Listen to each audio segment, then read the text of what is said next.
Buenos días, hermanos. Seguimos con el tema de Santiago, así que abramos nuestras Biblias en el capítulo 2.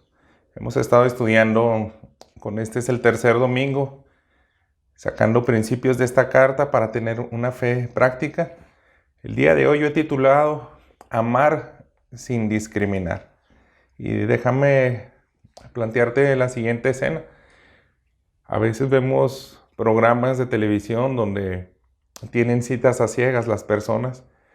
Y si llegáramos a eso un paso más y te dijeran, vas a tener una cita a ciegas, pero te tienes que casar con esa persona. Yo creo que muy pocos de nosotros nos atreveríamos a aceptar ese reto. ¿Qué tal si físicamente no te agrada tanto, no son tus gustos principales de la otra persona?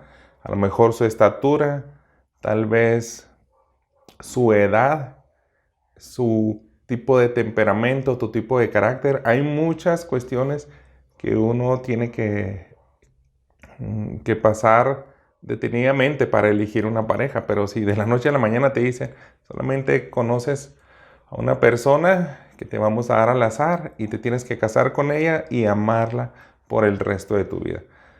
Pareciera una locura, pero algo así es lo que nos pide Dios. Por eso he titulado yo Amar sin discriminar.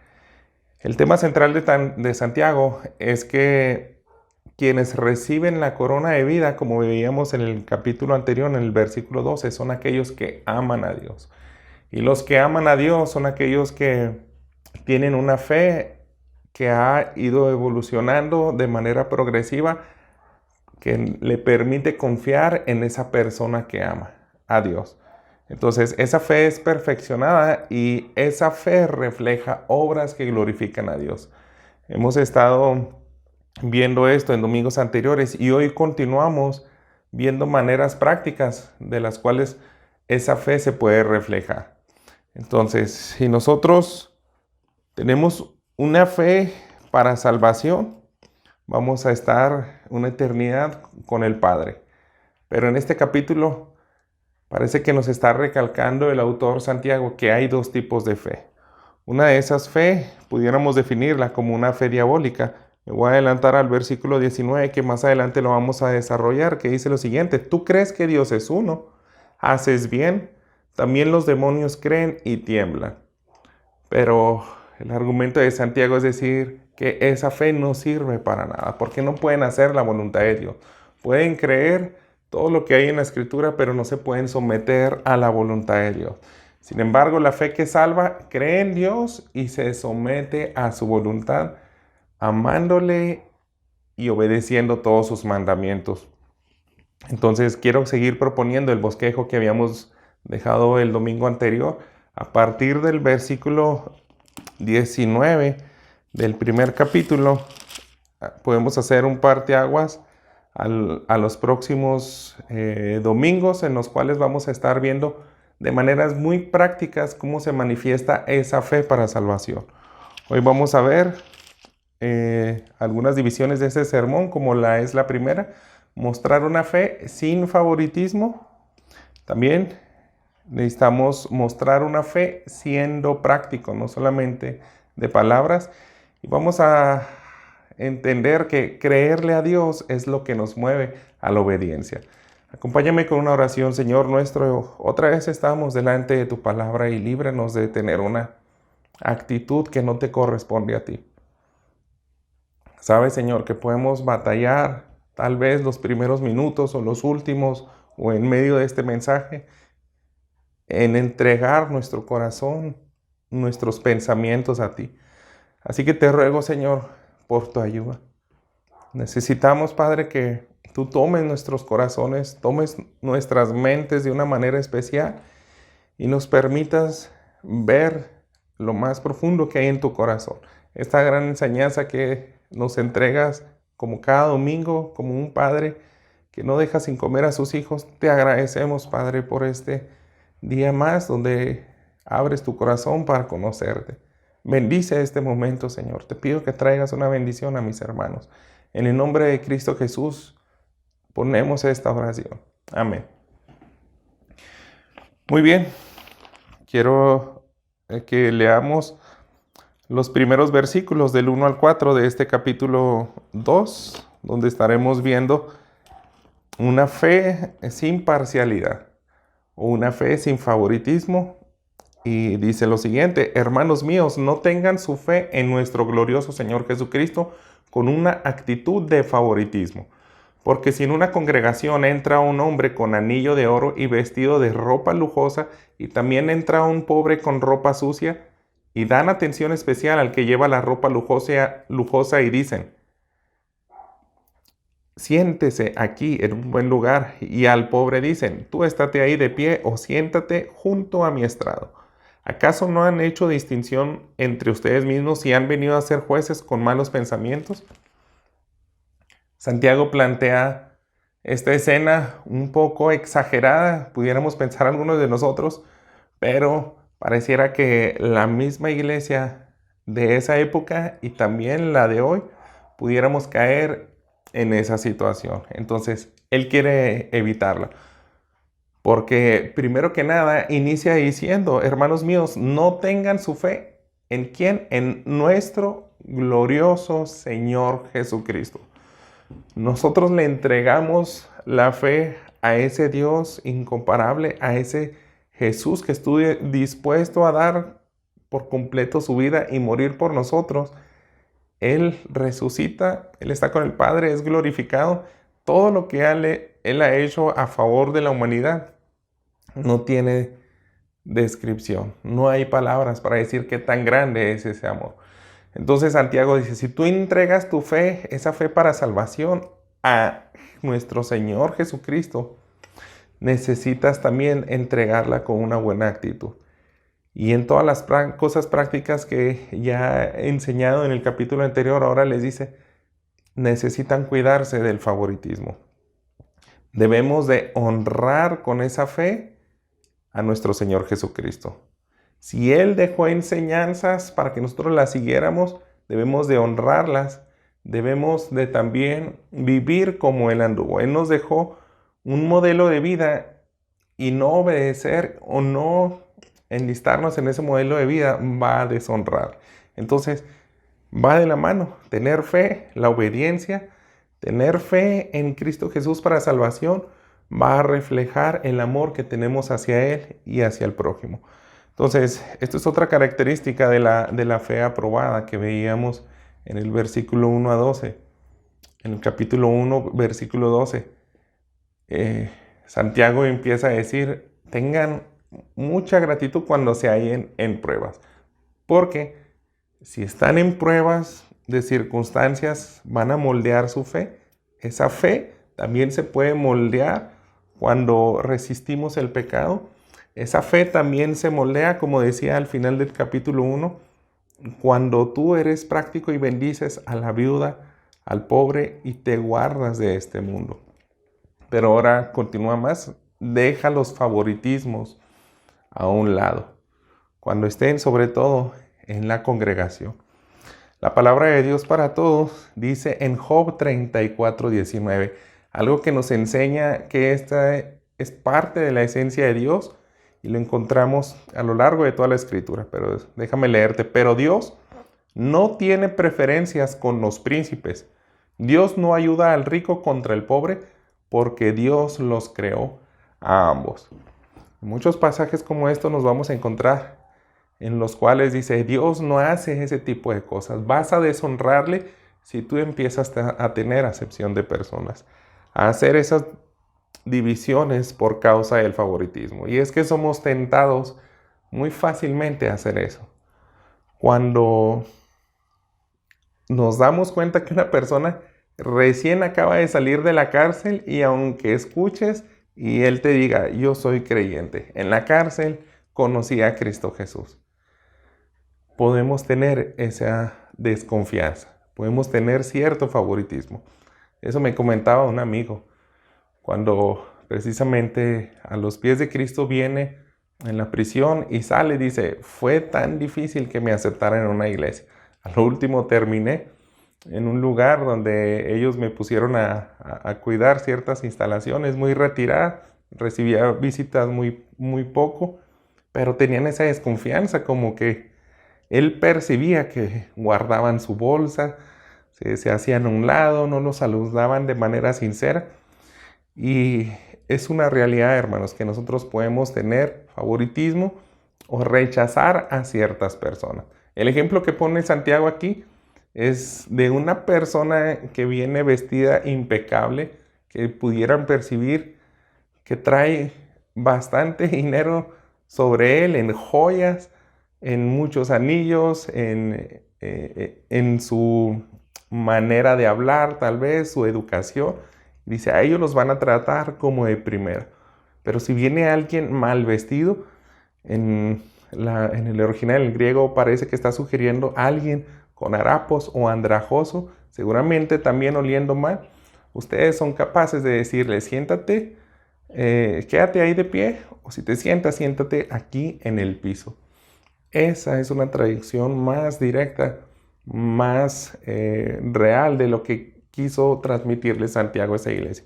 Entonces, seamos bien sinceros, hermanos. A veces ha podido llegar a nuestra iglesia, o qué tal si llega una prostituta, qué tal si llega un drogadicto, qué tal si llega alguien de muy poca educación. Y esto va en muchas esferas. Puede entrar el racismo, puede entrar el color de piel, el nivel de educación, cualquier tipo de cosa que nos desvíe a no amar a las personas y verlas tal como ellos son. Un alma que necesita de Cristo. Así es como las ve Dios. Él no se fija en lo externo. Entonces, eso es lo que está apuntando Santiago. Nos está enseñando hoy que debemos de reflejar nuestra fe de esa manera, sin favoritismo. Avancemos en el versículo 5, que dice lo siguiente: hermanos míos amados, escuchen, ¿no escogió Dios a los pobres de este mundo para ser ricos en fe y herederos del reino que Él prometió a los que lo aman? Inicia haciendo unas preguntas retóricas, que obviamente él ya ese es el objetivo de las preguntas retóricas, solas se contesta. Es como si Santiago les dijera, para nada Dios escogió, para nada, se olviden que los ricos son los que los oprimen y los pobres son aquellos que exaltó Dios. Entonces, no debemos discriminar a lo que Dios honró. Si Dios honra a los pobres y a aquellos que seguramente también estaban entre la congregación en los que estaban leyendo la carta de Santiago, decían, a ustedes los redimió Dios. Ustedes eran lo peor de este mundo. Dios puso sus ojos de gracia y los redimió. Y es algo que podemos encontrar en 1 de Timoteo, capítulo 1. Dios mismo había dicho eso de Israel, cuando dice, no eras la más insignificante de todas las naciones y yo te escogí y fuiste grande. Dios no escogió una potencia mundial para de ahí sacar a su Salvador. No eligió a Egipto, que era la más poderosa de aquella época, cuando vivía Abraham, sino que ese mismo favor inmerecido al más insignificante se ve a través de toda la Escritura. Pero fíjense aquí en 1 Corintios 1, 27, sino que Dios ha escogido lo necio del mundo para avergonzar a los sabios, y Dios ha escogido lo débil del mundo para avergonzar a lo que es fuerte. También Dios ha escogido lo vil y despreciado del mundo, lo que no es, para anular lo que es. Así es el corazón de nuestro Dios. Él no tiene favoritismos. Pareciera que más bien se gloria más cuando elige lo más insignificante. Bien, no solamente Dios favoreció al pobre y le está recordando esto a la audiencia de Santiago, sino que también miren lo que dice en el versículo 6 y 7.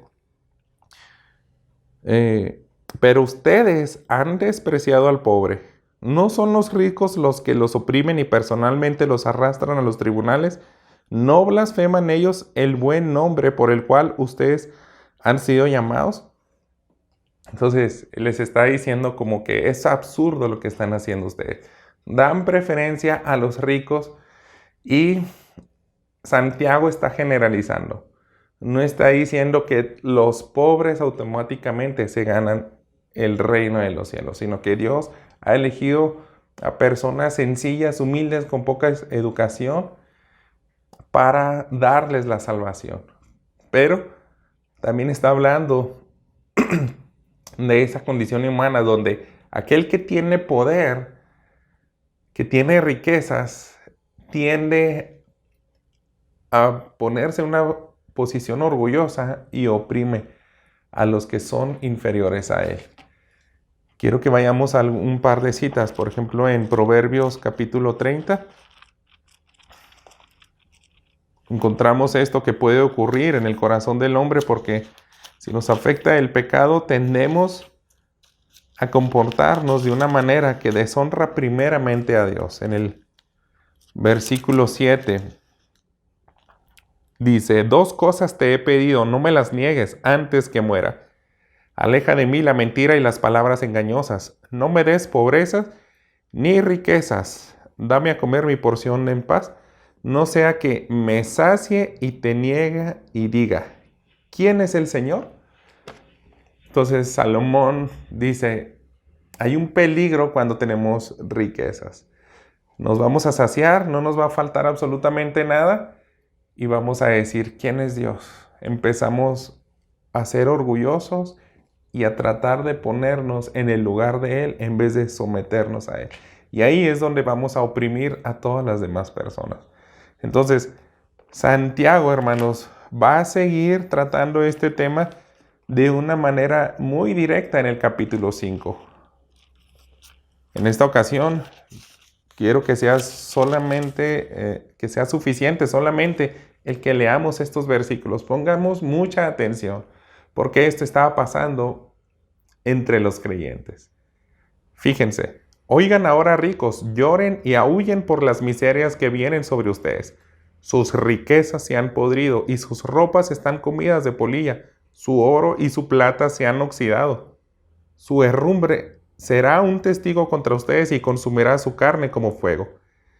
Es en los últimos días que han acumulado tesoros. Miren el jornal de los obreros que han segado sus campos y que ha sido retenido por ustedes. Clama contra ustedes. El clamor de los segadores ha llegado a los oídos del Señor de los ejércitos. Han vivido lujosamente sobre la tierra y han llevado una vida de placer desenfrenado. Han engordado sus corazones en el día de la matanza. Han condenado y dado muerte al justo. Él no les hace resistencia. Podemos ver es exactamente lo que está diciendo aquí en estos capítulo 2. La descripción detallada de todo lo que acabamos de leer aquí en el capítulo 5. Ellos simplemente los oprimen. Entonces, Santiago está diciendo, no, es algo irónico, porque los que tienen poder generalmente los oprimen y son aquellos mismos los cuales ustedes quieren darles favoritismo, quieren darle los mejores asientos de las sinagogas o donde quiera que se estén reuniendo.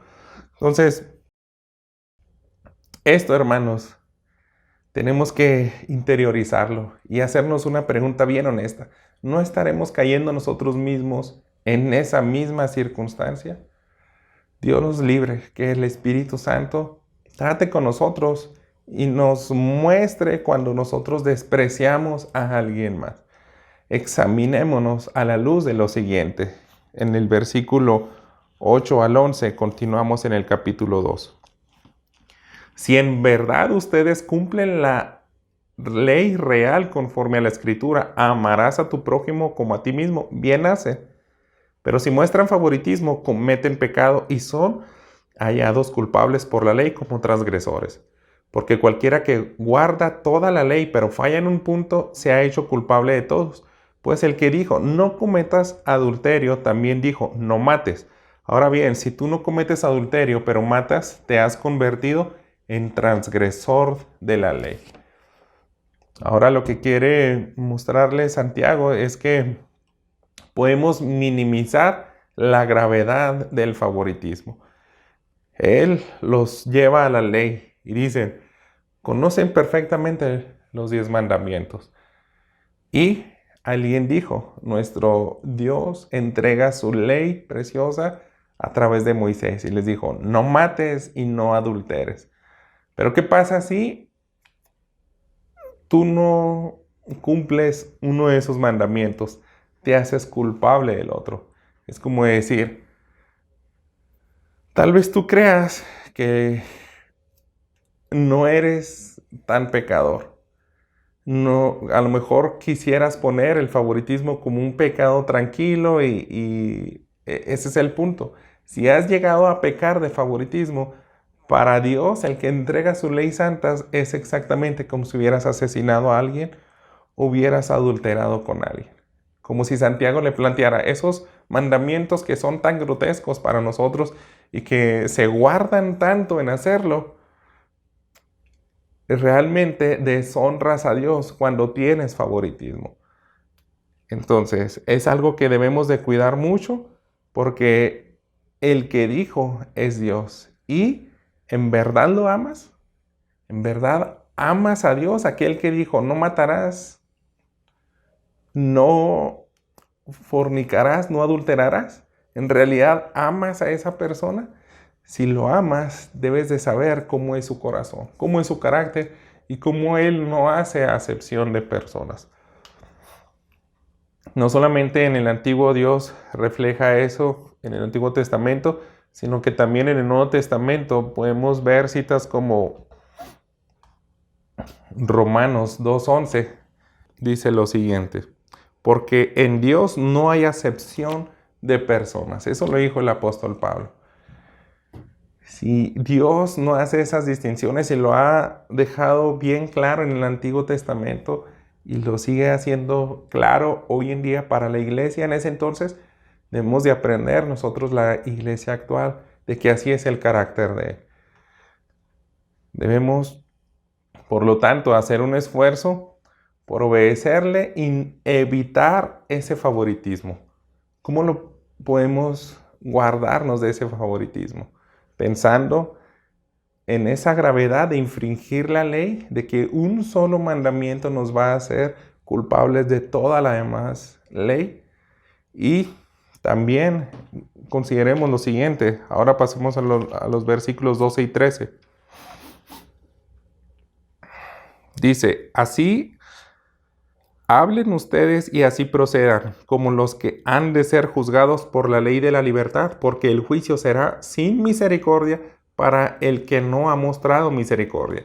La misericordia triunfa sobre el juicio. Ahora dice, es lo incorrecto que ustedes tengan favoritismo, pero guíense conforme a ese otro atributo de Dios, la misericordia. Si tienen bien claro y recuerdan que Dios ha derramado esa misericordia hacia sus vidas, esa gracia, entonces actúen conforme a eso que han recibido. La ley de la libertad, Santiago se refiere a esa fe puesta en Cristo Jesús que nos hace perfectos delante de Dios. Esa ley de amar a Dios con todo nuestro corazón, con todas nuestras fuerzas. Así que si amas verdaderamente a Dios, tu fe se va a depositar en el medio de salvación que Él puso, que Él proveyó. A Cristo Jesús, a través de Él, pedirle el perdón de nuestros pecados. Ahora, una vez más que entendemos y recordamos que somos salvos por esa fe, en la cual se manifiesta la gracia de Dios, es lo que nos liberta del pecado. De esa manera debemos de extender gracia hacia aquellas personas, hacia el prójimo. Recordemos, Santiago sigue insistiendo, su tema central es amar a Dios, amar al prójimo, y eso mismo también lo podemos recordar de nuestro Señor Jesús en el capítulo 6 de Lucas. Vayamos a este evangelio y les leo el versículo 36. Sean ustedes misericordiosos, así como su Padre es misericordioso. Jesús les recuerda y apela a esa personalidad, a ese atributo de Dios. Su Padre tiene una misericordia infinita. Él ha derramado gracia sobre ustedes. No se les olvide eso. Deben de derramar también gracia a ustedes porque ustedes recibieron esa misericordia de Dios. Veamos un ejemplo más de cómo es la fe que salva. Acabamos de ver que debemos demostrar nuestra fe sin favoritismos. Ahora veamos, muestra tu fe siendo práctico. Avanzamos en el versículo 14 al 17. ¿De qué sirve, hermanos míos, si alguien dice que tiene fe pero no tiene obras? ¿Acaso puede esta fe salvarlo? Si un hermano o una hermana no tienen ropa y carecen del sustento diario, y uno de ustedes les dice, vayan en paz, caliéntense y sáciense, pero no les dan lo necesario para su cuerpo, ¿de qué sirve? Así también, la fe por sí misma, si no tiene obras, está muerta. Santiago continúa con ejemplos prácticos y nuevamente hace otras preguntas retóricas que se están contestando solas, pero debemos de planteárnoslas nosotros mismos. A veces somos muy fácil para decir consejos, pero no actuar. Decir, esto se arregla así, pero no le das lo necesario o lo que tú tienes a tu alcance y que sabes que le puedes ayudar para resolver cierto problema o necesidad de un hermano. Santiago plantea lo siguiente: si tú ves a una persona que no tiene ropa suficiente, es una traducción más entendible a lo que él se refería, no a alguien completamente desnudo, sino que alguien mal vestido, alguien que a lo mejor tiene rota la playera, a lo mejor tiene un zapato distinto al de otro zapato o algo. Si lo ves muy mal vestido y no se puede cubrir de manera pues decente, honrosa, tú eres capaz de decirle, cómprate ropa nueva, vístete, plánchala y ponte en línea. Eso te va a hacer que tengas un muy buen aspecto. Bye. O puedes ver a alguien que hasta tú escuchas literalmente a 2 metros de distancia que sus tripas están rugiendo porque ya tiene a lo mejor un par de días sin comer. Y dices, se me oye muy feo eso que traes, ese relajo en el estómago. ¿Sabes dónde venden unos burritos muy, muy buenos? En tal lugar. Aviéntate uno de esos y verás que quedas al 100. Bye. Pero no leíste absolutamente nada. Eso es a lo que apela Santiago. Ese clase de fe no sirve absolutamente para nada. Yo diría, si para algo sirve que actuemos así, solamente es para que la otra persona se sienta más humillado. Para que nuestro hermano o nuestro prójimo que vino le provoque más impotencia. Él se va a afligir más, se va a deprimir más y quizás puede llegar a tomar unas decisiones que también pudieran deshonrar a Dios. Si espera que de un hijo de Dios extendamos misericordia y nosotros no se la damos, entonces es algo que lo va a poner en una situación también emocional, probablemente mucho más difícil que lo anterior. Mostremos, hermanos, un corazón compasivo y demos, porque Dios ha dado mucho a nosotros. De lo que Dios nos ha dado, debemos de seguir dando. Déjenme citarles aquí Efesios capítulo 4, versículo 28. El que roba, no robe más, sino más bien que trabaje, haciendo con sus manos lo que es bueno, a fin que tenga que compartir con el que tiene necesidad. No solamente Santiago se preocupaba por ser prácticos para bendecir a nuestro prójimo. También el apóstol Pablo está en acuerdo en dar este tipo de consejo. Y él dice, tienes que ser práctico. Trabaja con tus manos, produce dinero, pero para bendecir a tu prójimo, al pobre, al necesitado. Bien, avancemos. porque Santiago sigue tratando esto de manera enfáticamente. No deja este asunto así tan rápido, sino que se detiene también a hacerlos ver este problema de tener una fe que no sea práctica, una fe que solamente sea habladuría sin nada de obras. Fíjense cómo dice ahora el versículo 18. Pero alguien dirá, tú tienes fe y yo tengo obras. Muéstrame tu fe sin las obras y yo te mostraré mi fe por mis obras. ¿Tú crees que Dios es uno? ¿Haces bien?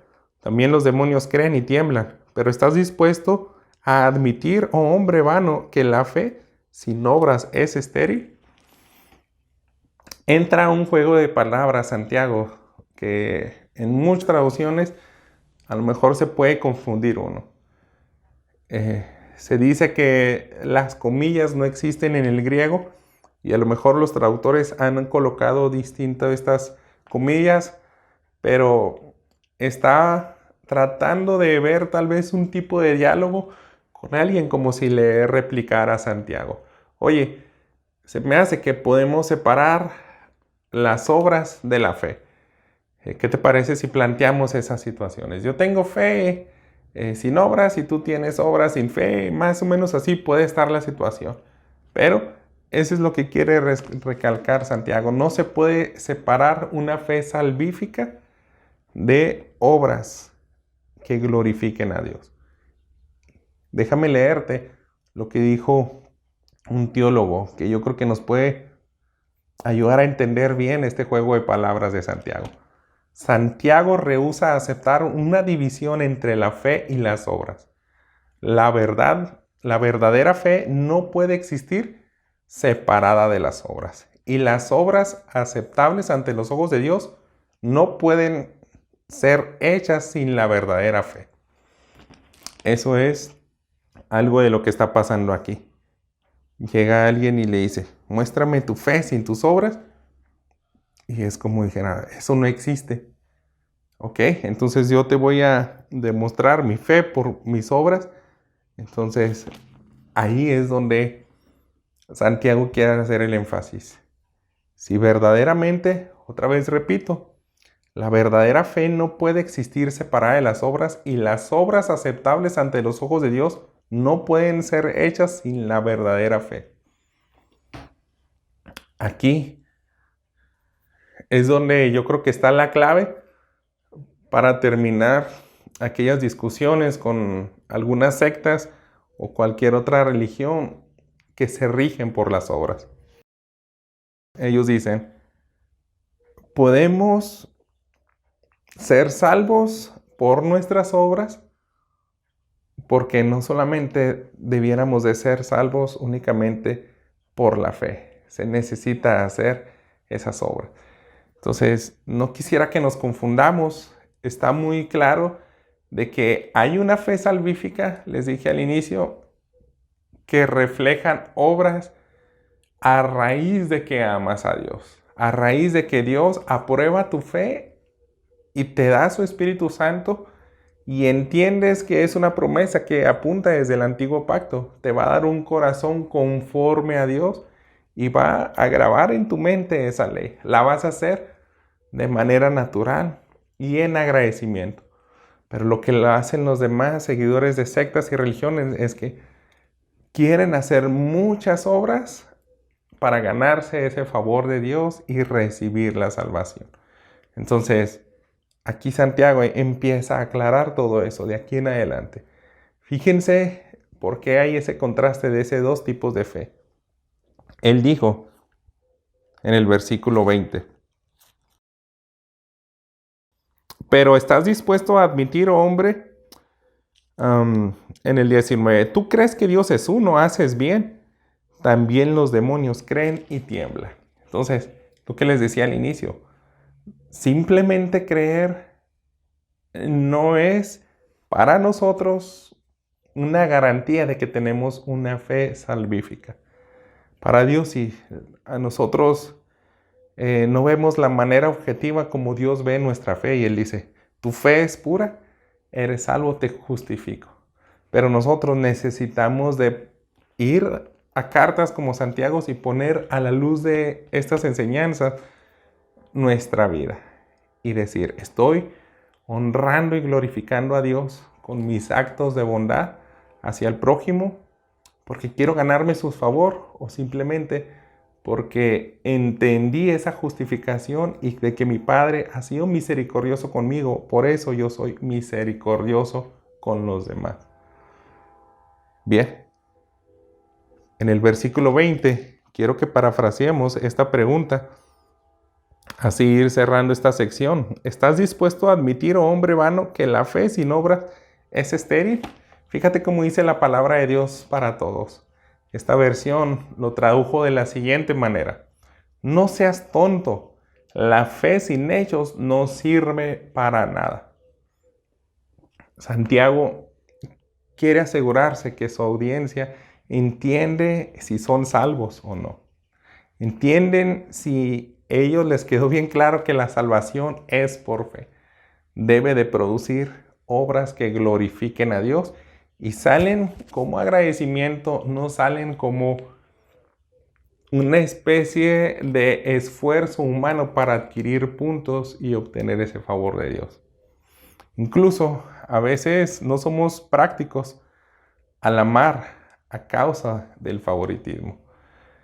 Eso es lo que a lo mejor pudiéramos hilar el punto anterior al de este.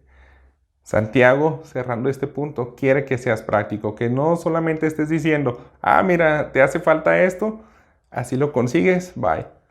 No. Si tú a veces no bendices a alguien, es probable que también sea porque sigue habiendo cierto favoritismo. Si tú ves a alguien que desprecias de poca educación o que a lo mejor dice, no, pues se me hace que no me regresa el favor, pues no le voy a ayudar. Pero si viene ahora un rico y él te pidiera un favor, ¿sabes qué? Necesito un poco de ayuda con esto. Y tú a lo mejor responderías bien rápido y dirías, no, sí, estoy a la orden. Ahí sí serías práctico, ¿verdad? Pero Santiago, yo creo que también nos deja estas dos figuras para que aprendamos en conjunto y tengamos una fe que se muestre sin favoritismo y también se muestre siendo práctico. Si ya se nos dieron esos mandamientos, ¿qué otra cosa más pudiéramos hacer para poner esto en práctica y movernos a través de la palabra de Dios para ya ser creyentes, que no tengamos distinción de las personas y que también no solamente nos quedemos dando buenos consejos sin ayudar?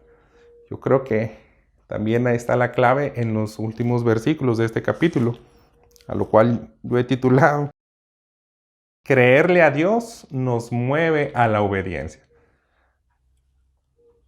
Leamos el versículo 23 y 24.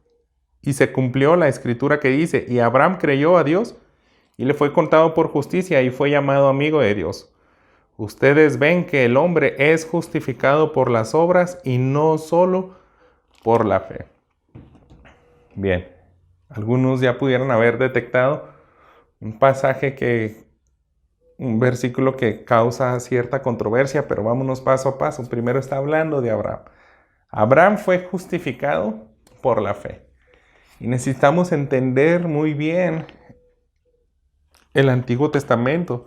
Es muy importante leer todas aquellas referencias que encontramos en el Nuevo Testamento. Si Santiago está usando la vida de Abraham para ilustrar un principio doctrinal a la iglesia de ese entonces, necesitamos asegurarnos que entendemos como un judío aquellas historias. Quiero que vayamos a Génesis capítulo 15. En el versículo 6 encontramos esto. Abraham creyó en el Señor y él lo reconoció por justicia. Esa es la primera vez que se encuentra en la Escritura que Abraham fue justificado por la fe. Simplemente por creer. ¿Qué creyó Abraham? Que Dios le podía dar una herencia incontable que le podía dar en la tierra que observaba ahí, la tierra prometida. Y a raíz de creerle a ese Dios, le fue contado como si fuera alguien sin pecado, alguien justo delante de Dios. En esa humanidad no era perfecto, pero para Dios ya lo podía ver como alguien justo, con la justicia que nos da Cristo. Así se entendía en el Antiguo Testamento, así eran salvos, simplemente por creerle a Dios. Bien, pero ¿cómo te aseguras de que le creyó Abraham a Dios? Porque lo demostró en los siguientes años. Hasta que llega 7 capítulos más adelante, aproximadamente unos 20 o 30 años más, se le pide que sacrifique a su hijo. Y él obedece. Y fíjate lo que dice en el versículo 22. En el versículo 12. Y el ángel dijo, no extiendas tu mano contra el muchacho, ni le hagas nada, porque ahora sé que temes a Dios, ya que no me has rehusado tu hijo, tu único. Si Abraham no creyera a Dios, que le podía dar una descendencia incontable, no hubiera matado, no hubiera obedecido a Dios. Si él le creyó, por eso fue movido a obedecerle. ¿Por qué? Porque tenemos otros pasajes como Hebreos 11, donde nos explica que en la mente de Abraham, yo creo él trató de resolver eso de muchas maneras y él seguramente consideró lo siguiente. Dios me prometió algo, no puede retractarse de eso. Si me pido a mi hijo, él puede hacer lo imposible. Yo no sé si lo va a resucitar. Yo no sé si me va a dar otro, o porque también eso fue parte de la promesa. En Isaac te será descendencia. Entonces, disculpen, descartemos eso de que le dé otro hijo. Por eso en Hebreos 11, fíjense lo que leemos en los versículos 17 al 19. Por la fe Abraham, cuando fue probado, ofreció a Isaac. Y el que había recibido las promesas ofrecía a su único hijo. Fue a él a quien se le dijo, en Isaac te será llamada descendencia. Se fijan, no en Ismael, porque él ya tenía otro hijo, sino que le dice, en Ismael descártalo, solamente en Isaac ahí te voy a dar esa descendencia que te prometí. Dice el 19, él consideró que Dios era poderoso para levantar aún de entre los muertos, de donde también en sentido figurado lo volvió a recibir. De eso se trata la fe. Si le crees a Dios, eres capaz de obedecer todo lo que Él te pide. Entonces, Abraham decía, tú te la vas a arreglar, Dios, yo no sé cómo le vas a hacer. A mí simplemente me corresponde obedecer porque yo te creo. Así debe ser la fe salvífica. Creemos que Dios derramó gracia y misericordia, perdonó nuestros pecados a través de la fe en Cristo Jesús. Entonces, obedezcámosle, porque debemos de reflejar también la personalidad de Dios, su amor, su misericordia, que no hace acepción de persona. Entonces, la fe actuó creyendo porque años antes había depositado esa fe en Dios. Pero sin embargo, quiero que hagamos un paréntesis, porque hay cierto conflicto, no quisiera detenerme mucho, pero tenemos que tocar este versículo 24. En la Reina Valera 60 dice, vosotros veis pues que el hombre es justificado por las obras y no solamente por la fe. Y aquí empieza a haber cierto conflicto con otras declaraciones de Pablo, como Romanos 3:28. Dice lo siguiente: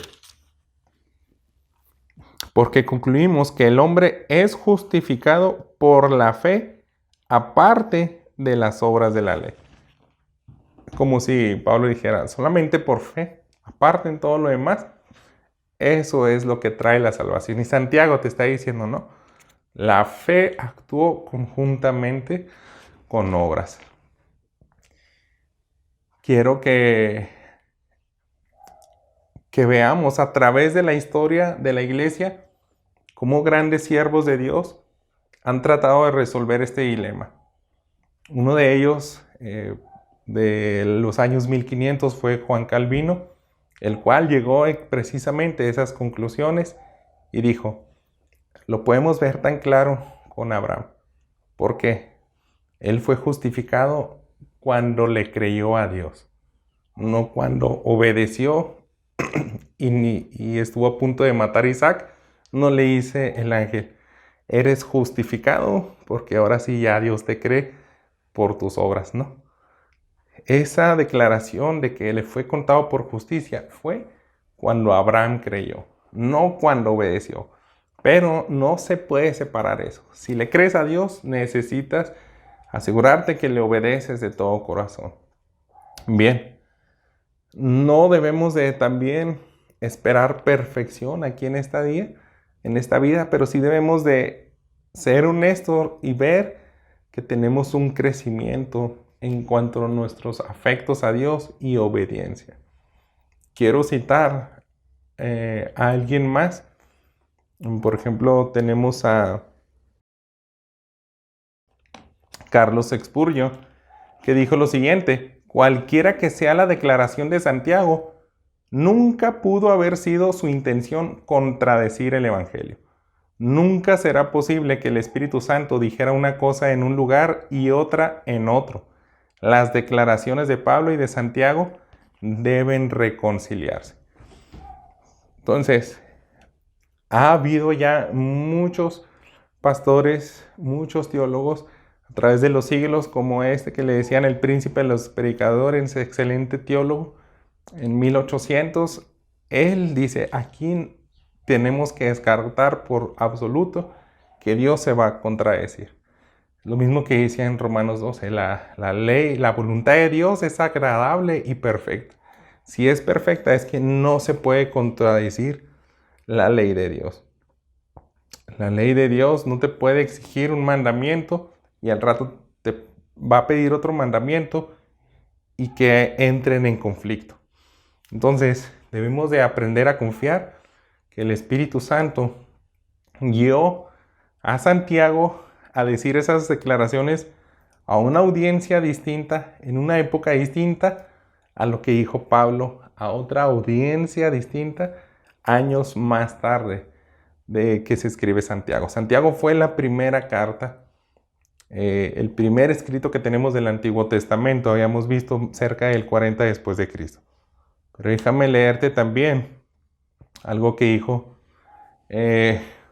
un gran puritano llamado Thomas Manton. Él también tuvo un testimonio muy sorprendente, que quiso honrar a Dios con su vida. Él llegó a se le dio la oportunidad de al menos 6 ocasiones presentar el evangelio en el parlamento inglés. Eso es lo que hacían los puritanos, se ponían delante del rey a tratar de, con la Biblia, convencer de que gobernaran honrando la palabra de Dios. Y él era firme y hablaba al rey persuadiéndolo al arrepentimiento. Entonces, él, fíjense lo que dijo: los apóstoles, actuando por el mismo espíritu de verdad, no pudieron hacer afirmaciones contrarias, y aunque los hombres, por causa del odio extremo hacia un error, terminan por abrazar a otro error, esto no se puede imaginarse sin blasfemia de aquellos que fueron guiados por asistencia infalible, esto es el Espíritu Santo. El que es creyente no va a tratar de irse a los extremos. A mí no me parece lo que dice Santiago, yo solamente lo que dice Pablo. Esa es una mala actitud. Pero el que es guiado por el Espíritu Santo va a tratar de reconciliar, porque no pueden negar y contradecirse lo que el Espíritu Santo revela. Y él termina diciendo, muestran más reverencia a las Escrituras al buscar reconciliar ambas posturas que al negar la autoridad de uno. Entonces, el mismo Martín Lutero estaba tentado a despreciar a Santiago. Él se atrevió a decir, esta es una epístola de paja, muy apenas la libró en el canon. Pero porque él tenía un contexto muy distinto donde en esa época la Iglesia Católica Romana se había corrompido por completo, que él ya veía, aquí es todo obras, compra indulgencia, todo es obra y nunca enseñan de la fe. Y cuando él descubre la fe, las declaraciones sobre todo de Romanos, él dice, no, esto es el camino, esto es el mensaje de salvación. Por eso, en ver este énfasis de que Santiago te está también diciendo que incluyas obras a tu vida, entendamos que Lutero tenía esa cosmovisión que le afectó ver y concluir de que Santiago también estaba de acuerdo en que la salvación es por fe, pero se necesitan obras que manifiesten esa fe. Muy bien, déjame darte mi solución pastoral. ¿Cómo yo he entendido a la luz de los consejos que nos deja Spurgeon y este puritano Thomas Manton? Si ellos dicen, tienes que lidiar esas posturas porque el Espíritu Santo no se puede contradecir en lo que revela. Debemos de entender muy bien, de manera panorámica, toda la Biblia. Vamos a encontrar que el mensaje de salvación es único, es uno nada más. Y a mí me ayudó mucho ver el contexto de Santiago. Quiero que regresemos a Santiago capítulo 11. Perdón, Hechos capítulo 11. Donde Pedro se encuentra en la casa de Cornelio. Y a él se le hacía muy increíble aceptar que Dios también derramaba favor hacia los gentiles. ¿Cómo puede también darles el Espíritu Santo a unos que no son judíos? Leemos en Hechos 11:15. Cuando comencé a hablar, el Espíritu Santo descendió sobre ellos, tal como lo hizo sobre nosotros al principio. Y sigue narrando. Yo me acordé de las escrituras que había dicho, derramaré el Espíritu Santo, y dije, lo mismo que nos prometió a nosotros le sucedió a ellos. Y ahora viene el concilio donde está presente Pablo. Veíamos algo de eso la semana pasada. Nos tenemos que ir al capítulo 15. Y Pedro hace referencia a ese incidente de la casa de Cornelio. Dice aquí en el versículo 7. Después de mucho debate, Pedro se levantó y les dijo, hermanos, ustedes saben que en los primeros días Dios escogió de entre ustedes que por mi boca los gentiles oyeran la palabra del evangelio y creyeran.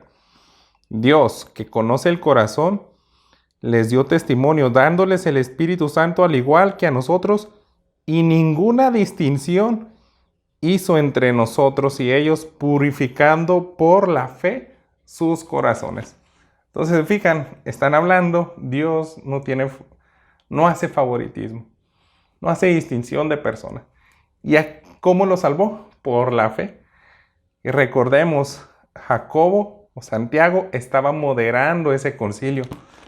Termina de hablar Pedro y ahora en el 12 dice, la multitud hizo silencio y escuchaban a Bernabé y a Pablo. Simplemente ellos hablaron de todo su viaje misionero, de las maravillas que hizo Dios.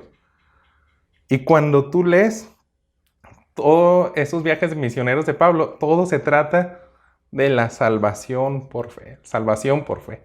Ya ha pasado eso del carcelero que, ¿cómo puedo ser salvo? Tienes que creer tú y tu casa. Si tú a tu casa quieres que sea salvo, ellos tienen que creer. Si tú quieres ser salvo, tú tienes que creer. Bien. Ahora, Santiago no contradijo nada de eso. Fíjense en el 13, cuando terminaron de hablar, Jacobo, o sea Santiago, tomó la palabra y dijo, Escúchenme, hermanos, Simón ha relatado cómo Dios al principio tuvo bien a tomar de entre los gentiles un pueblo para su nombre. Y con esto concuerdan las palabras de los profetas. Así que nunca dijo Santiago, yo no estoy a favor de eso. ¿Saben qué? Necesitan agregar a la fe obras, y hubiera empezado a dar una sarta de argumentos para decir, no solamente no es fe, no. Tienes que agregar obras, No es así, hermano. Entendamos que, más bien Santiago dice, si tuviste una fe genuina, ahora vas a reflejar naturalmente actos de devoción que honren a Dios. Les digo, tuvimos que hacer este paréntesis algo largo, pero debemos de confiar en la Escritura, ese principio que nunca se va a contradecir alguien a otro. Santiago mismo acaba de enseñar en el capítulo anterior, en el versículo 8, que es algo que deshonra a Dios. Dice, siendo hombre de doble ánimo, inestable en todos sus caminos, inconstante en todos sus caminos, maneja la Reina Valera 60. Entonces, Santiago está desaprobando eso. No llegan a ningún lado los que andan con la mente dividida. Entonces, Santiago no podía ser alguien así, porque él está enseñando eso con el Espíritu Santo. Santiago no era alguien de doble ánimo, inestable en sus convicciones y decir, no, allá en el concilio sí defendí, pero aquí sí les voy a hablar que agreguen las obras. Concluyendo y cerrando este punto, debemos de entender que hay una fe que salva. Esa fe que salva, recibes la justificación de Dios y también de manera natural, porque tienes el Espíritu Santo, empiezas a reflejar obras. Debemos de tener mucho cuidado si no reflejamos esa fe salvífica con actos prácticos como los que nos está diciendo Santiago. Terminemos y veamos ahora un ejemplo más aparte de Abraham.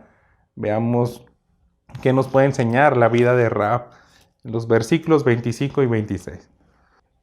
Y de la misma manera, ¿no fue la ramera Rahab también justificada por las obras cuando recibió a los mensajeros y los envió por otro camino? Porque así como el cuerpo sin el espíritu está muerto, así también la fe sin las obras está muerta.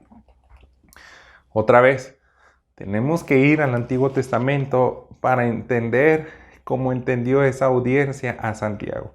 Recordemos que eran cristianos judíos en la dispersión, entonces conocían muy bien estas historias del Antiguo Testamento. Primero que nada, recordemos que al igual que Abraham, sus actos fueron posteriores a la justificación. Rahab cree igual que Abraham, pero de ahí en adelante, a partir de que cree a Dios, empieza a obedecer. Fíjense, vamos a ir a Josué, pero en el capítulo 2, cuando recién recibe la visita de aquellos hombres que oculta, iban a destruir la ciudad de Jericó.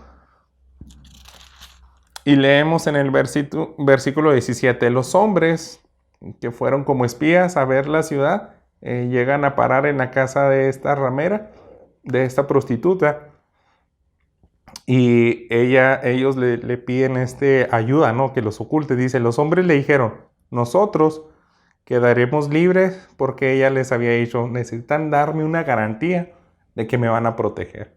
Yo los estoy protegiendo, estoy arriesgando mi vida. Tengan misericordia también de mí, porque yo sé que es verdad. El Dios de ustedes es tan poderoso que va a destruir a esta ciudad. No nos va a servir de nada los muros. Yo creo que ustedes van a tomar esta tierra que su Dios les prometió. Pero, ¿qué garantía me van a dar? Fíjense en el 17. Nosotros quedaremos libres de este juramento que nos has hecho jurar, a menos que cuando entremos en la tierra ates este cordón de hilo escarlata a la ventana por la cual nos dejas bajar. y reúnas contigo en la casa a tu padre y a tu madre y a tus hermanos y a toda la casa de tu padre. Cualquiera que salga de las puertas de tu casa a la calle, su sangre caerá sobre su propia cabeza. Y quedaremos libres, pero la sangre de cualquiera que esté en la casa contigo caerá sobre nuestra cabeza. Si alguien pone su mano sobre él, pero si divulgas nuestro propósito, quedaremos libres del juramento que nos has hecho jurar. Rahab respondió, conforme a lo que ustedes han dicho, así sea. Y los envió, ellos se fueron y ella ató el cordón escarlata en la ventana. Les digo, necesitamos regresar a estas historias del Antiguo Testamento porque esa fue la escena. Ellos le dicen, ¿quieres ser salva? Tienes que guardar a tu familia y colgar este hilo escarlata. Me llama la atención porque es ese color, ¿no? Tal vez simbolizando la sangre de Cristo, así como la sangre que pintaron en los dinteles en la Pascua para que el ángel de la muerte no parara. Y bien, fíjense qué pasó. Ahora nos vamos a ir al capítulo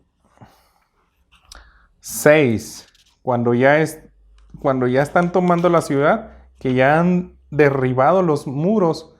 Leemos en el 17. La ciudad será dedicada al anatema. Ella y todo lo que hay en ella pertenece al Señor. Solo Rahab la ramera y todos los que están en su casa vivirán, porque ella escondió a los mensajeros que enviamos.